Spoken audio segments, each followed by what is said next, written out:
남미 대륙은 지리적으로 매우 극단적인 특성을 갖습니다. 북쪽에는 지구상에서 가장 거대한 아마존강 열대우림이 펼쳐져 있고, 서쪽에는 지구상에서 가장 기다란 7,000km 안데스 산맥이 남북으로 종단합니다. 안데스 산맥은 해양판이 대륙판 밑으로 밀려 들어가는 과정 중 해안과 내륙의 두 줄의 평행한 산줄기가 융기되어 만들어졌으며, 단면을 자르면 M자 형태입니다. 두 산줄기 사이에는 평평한 분지가 위치하며 가장 폭이 넓은 분지가 알티플라노 고원입니다. 알티플라노 고원에는 원래 바닷물이 고여 있었으나 남쪽은 물이 증발되어 환상적인 풍경의 우유니 소금 사막이 형성되었고, 반면 북쪽은 민물이 지속적으로 유입되어 티티카카 호수가 형성되었습니다.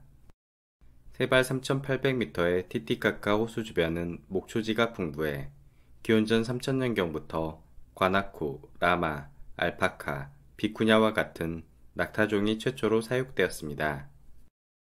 티티카카 호수는 고대 티아나쿠 문명의 발상지이자 잉카 시대에는 비라코차 신이 대홍수 후 세계를 재건한 장소로 신성시되었습니다.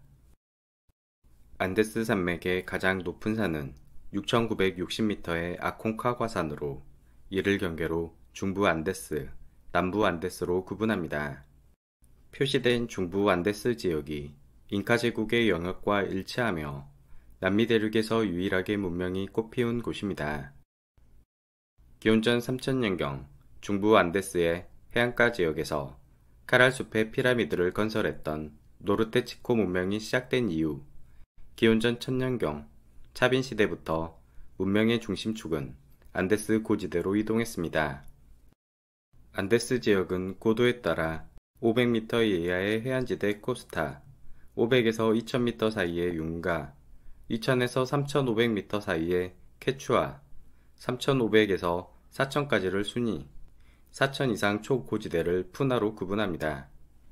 특히 해발 2000에서 3500m 사이의 케추아 고지대는 옥수수, 감자의 농업 생산력이 매우 높았습니다. 케추아 고지대 원주민들은 1000년이 넘는 기간 동안 테라스 형태의 계단식 경작지를 확대해 나갔으며, 이는 잉카 문명의 핵심 기반이 되었습니다. 잉카 제국의 수도이자 거성 문화의 정점을 보여주는 도시 쿠스코는 해발 3,400m, 최후의 요새 마추픽추는 해발 2,400m로 모두 케추아 지대에 속합니다.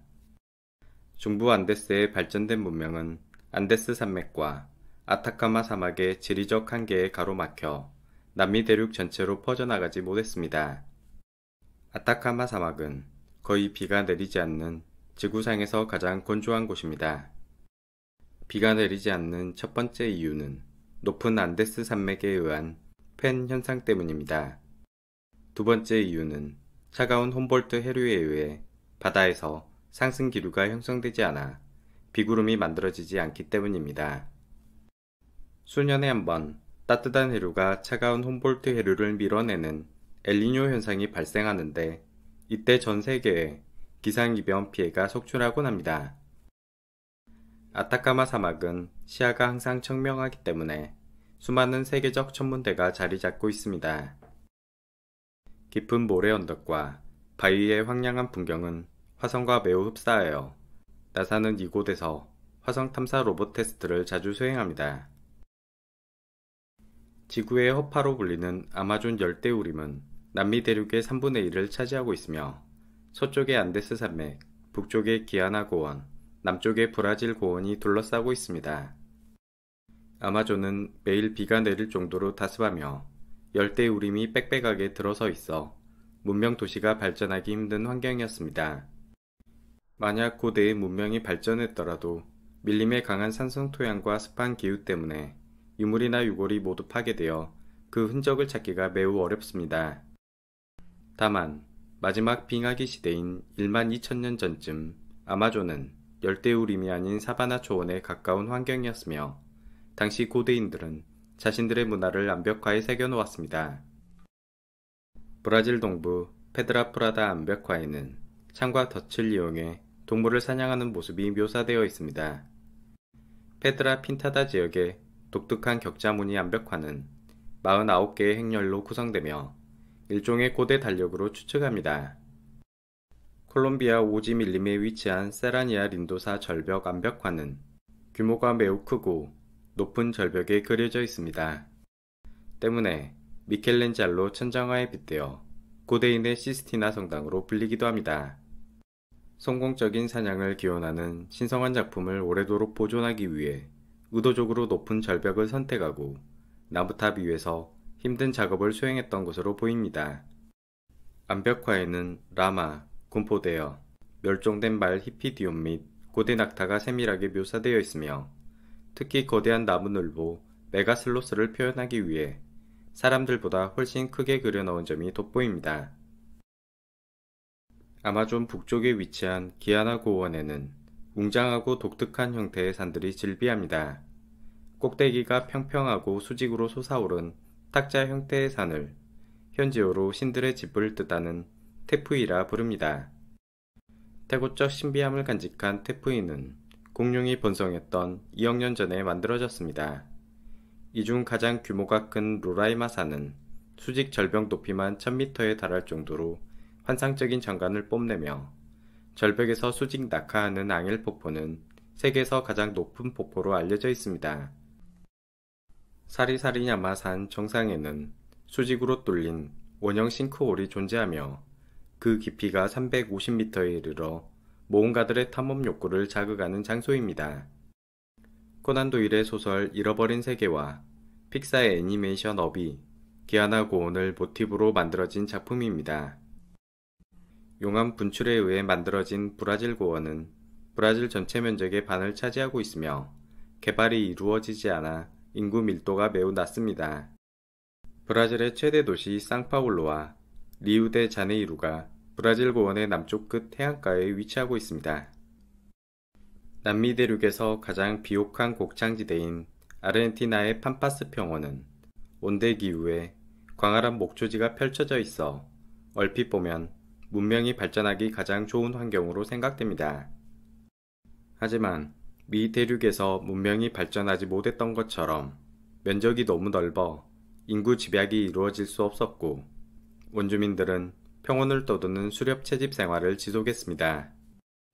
남미 대륙의 최남단 꼬리에 해당하는 파타고니아는 건조한 초원, 황무지, 얼음 호수와 빙하로 이루어져 있습니다. 척박한 환경에도 불구하고 특이하게도 남미 대륙 최초의 인류 흔적이 이곳 파타고니아 해안가에서 발견됐는데 1만 5천 년 전의 유적지 몬테베르데입니다. 일부 학자들은 아메리카 최초 이주민들이 베링 해협 빙판 위를 걸어서 이동한 것이 아니라 카누를 타고 환태평양 해안가를 따라 남쪽으로 고주 영역을 확장해 갔을 것이라 추측하는데 이를 켈프 하이웨이 가설이라 부릅니다. 켈프란 대형 갈조류 해초를 뜻하며 해안가를 따라 형성된 무성한 해초숲은 해양 포유동물, 조개, 물고기 등 먹거리가 풍부했습니다. 몬테베르데 유적은 아메리카 최초 이주민이 해안가를 따라 이동했다는 가설의 중요 근거로 인용됩니다. 이곳에서는 30명의 주민이 거주했던 12개의 오두막 흔적과 가죽옷 조각, 화로, 멸종된 곰포대어 고기 조각, 마스토돈 뼈가 발견되었습니다. 빙하기 시대가 끝을 맺은 1만 년 전부터 에콰도르 해안가에서 해양 수렵 채집민의 첫 정착 문화가 나타나기 시작했으며 이를 라스베가스 문화라 부릅니다. 에콰도르는 적도에 인접하지만 차가운 훔볼트 해류 덕분에 기후가 청명하고 쾌적했으며 물고기와 조개류가 풍부한 맹그로브 숲은 태풍 시 해일을 막아주는 방파제 역할을 했습니다. 바닷가 수렵 채집민들은 풍부한 해양 먹거리 덕분에 건강 상태가 매우 양호했습니다. 이들은 어업에도 기원전 5000년경부터 텃밭에 옥수수, 호리병박, 호박, 목화를 경작하기 시작했습니다. 페루의 우아카 프리에타 선사유족은 중부 안데스에서 농경마을이 막 태동하던 초창기 모습을 잘 보여줍니다. 남미에서 가장 오래된 옥수수가 발견되었으며 원시적인 원형 움막집은 직사각형 나무 기둥의 진흙 벽돌집으로 발전했습니다. 검은 벽돌을 사용한 우아카 프리에타의 신전은 무려 기원전 5000년경에 건설된 것으로 밝혀졌습니다. 이는 카랄숲의 문명이 나타나기 이전 이미 상당히 발전된 사회가 확립되었음을 시사합니다. 또한 쪽빛 인디고틴으로 염색한 목화 직물이 발견되었으며 페루의 인디고틴은 이집션 블루보다 1000년 이상 앞선 세계 최초의 푸른색 염료입니다. 비슷한 시기 페루와 칠레 국경 근처에서는 독특한 친초로 문화가 등장했습니다. 친초로인들은 키가 작지만 다부진 체격의 오부들이었고 나이, 신분, 성별과 상관없이 수많은 미라를 제작했습니다. 친초로 미라는 이집트 미라 제작보다 2000년이나 앞서며 극도로 건조한 기후가 미라 제작에 영향을 끼친 것으로 보입니다. 최소 309 이상의 미라가 발견되었으며 흑색과 적색으로 구별됩니다. 검은 미라는 매장 후 수년이 지난 시신을 꺼내 나무 막대에 고정하고 점토와 풀을 채워 넣었습니다. 이후 검은색 칠을 하고 마스크를 씌워 새로운 시체 인형으로 재창조했습니다.